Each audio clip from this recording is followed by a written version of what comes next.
What is staking? Can it help me earn passive income with my cryptocurrency? Is it risky? And what do I need to know before I get started? Well, stick around. Here on Crypto Whiteboard Tuesday, we'll answer these questions and more.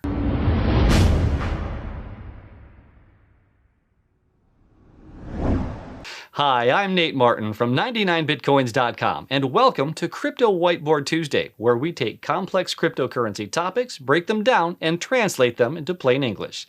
Before we begin, don't forget to subscribe to the channel and click the bell so you'll immediately get notified when a new video comes out.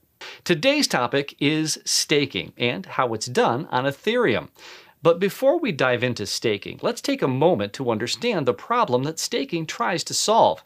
Also, if you're new to cryptocurrencies, let me suggest that you start with our What is Bitcoin and What is Bitcoin Mining videos before watching this one to gain a solid foundation for what we'll be covering here. Bitcoin and other decentralized cryptocurrencies hold the promise of sending money digitally without any central authority. Initially, the solution to managing a blockchain, which is a fancy term for a ledger of balances that isn't controlled by any one entity, was done through mining. Mining is a sort of competition where powerful computers try to guess the solution to a mathematical question. Whoever finds the solution first earns the right to write the next page of transactions, also known as a block, into the ledger. With mining, the more powerful computer you use, the more guesses it can make in a second, increasing your chances of winning this contest. Thanks to the laws of math and probability, it is highly unlikely that any single person or group will gain a monopoly over updating the ledger, and that's how decentralization is maintained. Mining's technical term is proof of work, because by displaying the right solution, miners prove that they put in a lot of work, as there is no other way to get to the solution aside from using computing power to constantly work at trying to guess it. Proof of work is what is known as a consensus mechanism, since its design is to create an agreement as to who gets to update the ledger amongst a group of people who don't really know each other or have any other basis for working together. While the proof-of-work consensus mechanism may be a reliable and secure solution for managing a decentralized ledger, it's also very resource-intensive.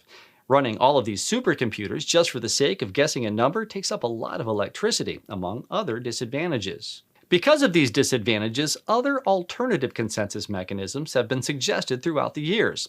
One very popular alternative is proof of stake. This means that instead of committing electricity to run computers and try to win a contest, people will stake actual coins. But how will this all work? Well, you basically lock a certain amount of funds on an everyday computer that is connected to the network. Your computer is called a node in technical terms, and your locked funds are your stake. Once your stake is in place, you take part in the contest of which node will get to forge the next block. You see, stakers forge blocks. They don't mine them. The winner of this contest is chosen by taking into consideration several factors, such as how much money is being staked, how long the coins have been staked for, and randomization so that no single entity will gain a monopoly over forging. Generally speaking, whoever wins the contest gets to forge the next block of transactions and is rewarded in coins for his contribution to the network. It is important to note that there are many coins that use proof of stake, such as Tezos, Cosmos, and Cardano, and each coin has different rules as to how it calculates and distributes rewards. In this video, we will focus mainly on how Ethereum's proof of stake model works. Up until 2020, Ethereum's blockchain was based purely on proof of work. But in December of 2020, a new blockchain named Beacon Chain was set up that uses proof of stake. This is also known as Ethereum 2.0, and it runs alongside the original Ethereum blockchain, Ethereum 1.0. In order to join as a validator for Ethereum 2.0, you'll need to lock up 32 Ether as collateral, which in turn will earn you staking rewards. There's no way to lock up more than 32 Ether on a single node, so if you want to increase your reward, you can just set up multiple nodes with 32 Ether each.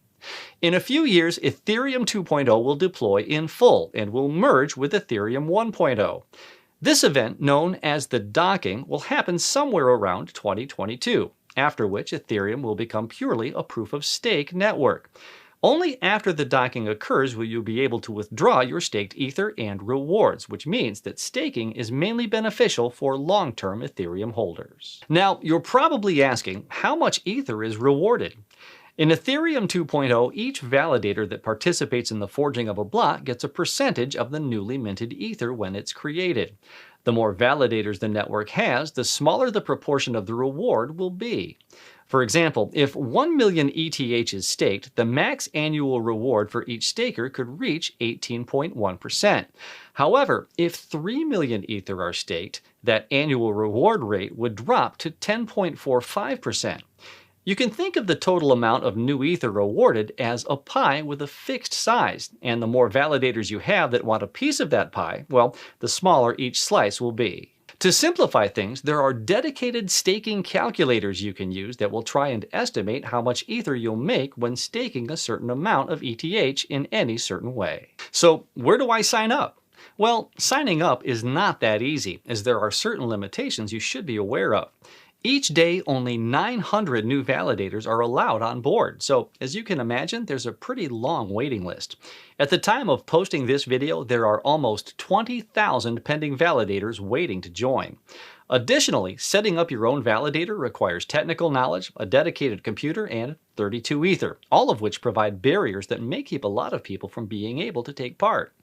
To make matters even more complicated, if you don't set up your validator correctly, or if it goes offline, or if it's harmful to the network in any way, you may be subject to penalties. These penalties may even include slashing, a term referring to the destruction of portions of your stake, and even removal from the network. All of the risks I've just mentioned are why some additional staking solutions were created. These alternatives allow for the everyday person to stake ETH and earn staking rewards, without the considerable effort or risk of running your own node. The easiest way to stake for a non-tech savvy person would be to use staking services supplied by exchanges. Certain exchanges allow you to stake your coins through their validators, even if you only have a small amount, for a fee. This completely eliminates the hassle of running your own validator, but requires you to forfeit control over your coins to the exchange. Some exchanges will also allow you to claim your staking rewards immediately and not wait until Ethereum 2.0 reaches the docking phase. Another option is to join a staking pool. Just like mining pools, staking pools are groups of people joined together in order to get a better chance at forging the next block. Staking pools also allow you to deposit less than the minimum staking amount, since all of the funds are pooled together.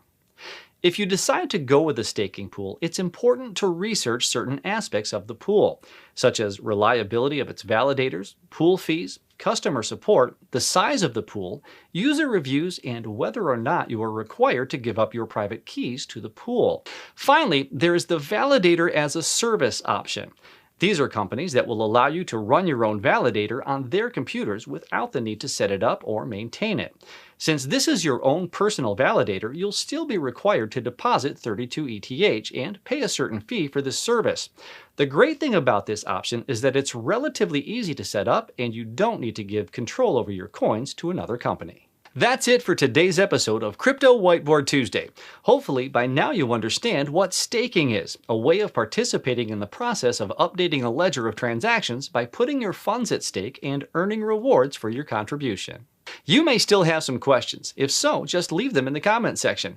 And if you want to learn about the different staking options, just look at the links we've listed below. Also, if you want to discover more opportunities for generating interest on your cryptocurrency, take a look at our What is DeFi video. And finally, if you're watching this video on YouTube and enjoy what you've seen, don't forget to hit the like button, subscribe to the channel, and click that bell so you'll be notified as soon as we post new episodes. It really helps us out a lot. Thanks for joining me here at the whiteboard. For 99bitcoins.com, I'm Nate Martin, and I'll see you in a bit. After which, Ethereum will become that annual reward rate. Did you hear me snort? Did you hear me snort? Participating in the process of updating a ledger of. Oh, hi, I'm Elmer Fudd from 99bitcoins.com. Here we go.